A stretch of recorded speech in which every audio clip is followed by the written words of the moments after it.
Hello, this video is going to go over how to access and view recordings within Blackboard Collaborate.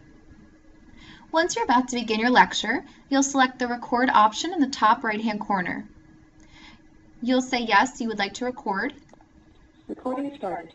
You'll receive a prompt and then a red circle showing that everything being picked up from now is being recorded. Once you are done, you'll select this option again. It'll ask if you'd like to stop the recording, so you'll say OK. Recording stopped. And you'll receive another prompt. At this time, there is nothing that you need to do to save. All you'd have to do is exit the room.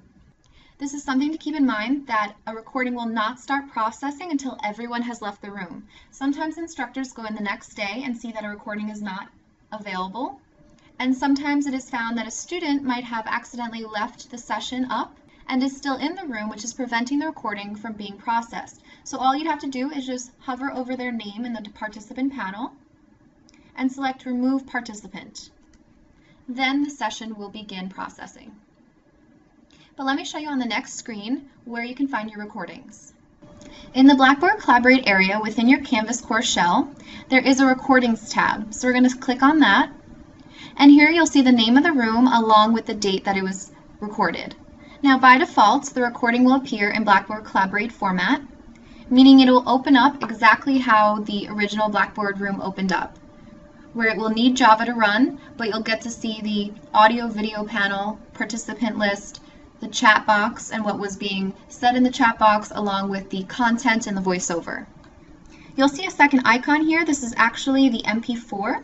So if I go ahead and I click on that, it actually does not need Java to run. It is just an MP4 or video file of your presentation.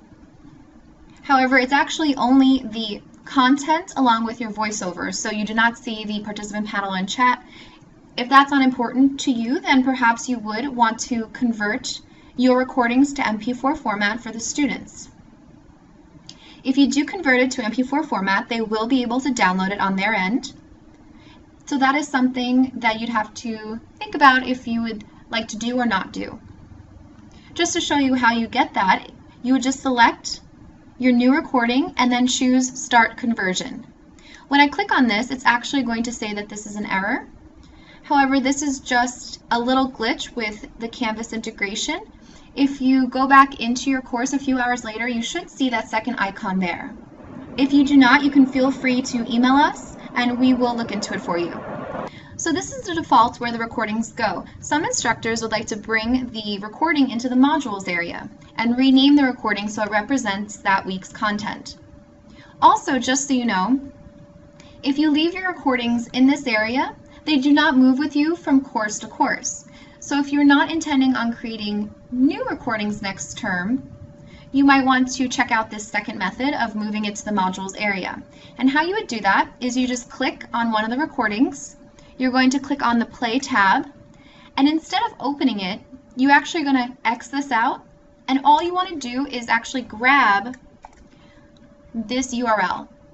We're going to go back into the course, we're going to click on Modules, and then for that week, we're going to click on the plus sign and choose from the drop-down menu External URL.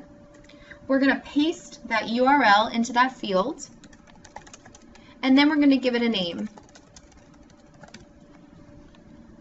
I always like to load in a new tab, and then I'm going to select Add Item. Now at the end of that week, you will have your recording. It's grayed out, meaning it is not published, so I'm going to click on the Publish icon so that it's green and now visible to students. I'm going to click on it, and then it's going to ask to open a new window, and there you go. The students will be able to access the room. There's even an additional step.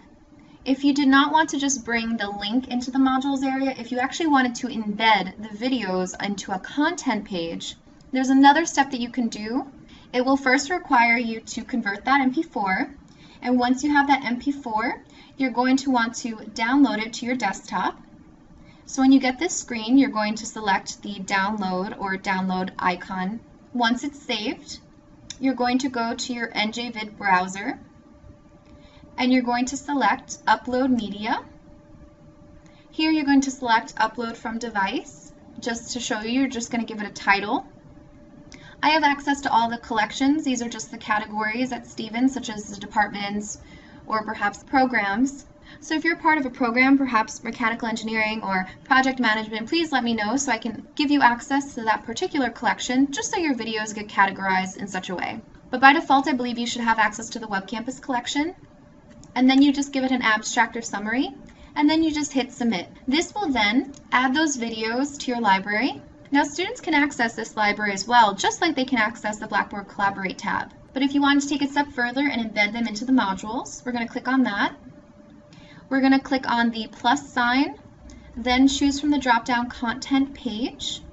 I'm going to select a new page and I'm going to give it a name. So again, I'm going to call it Lecture 1 Recording. I'm going to click on Add Item, and it's going to appear at the bottom here. So I'm going to click on that so I can edit it. I'm going to select Edit in the right-hand corner.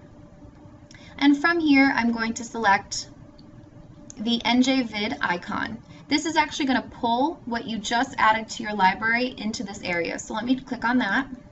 And here I'm going to choose the first video, which is one I just uploaded. And from the select options, I'm going to click on Medium.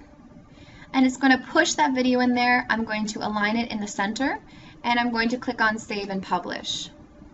So now students, when they go to that area, they actually have the opportunity to click on the video itself without leaving Canvas.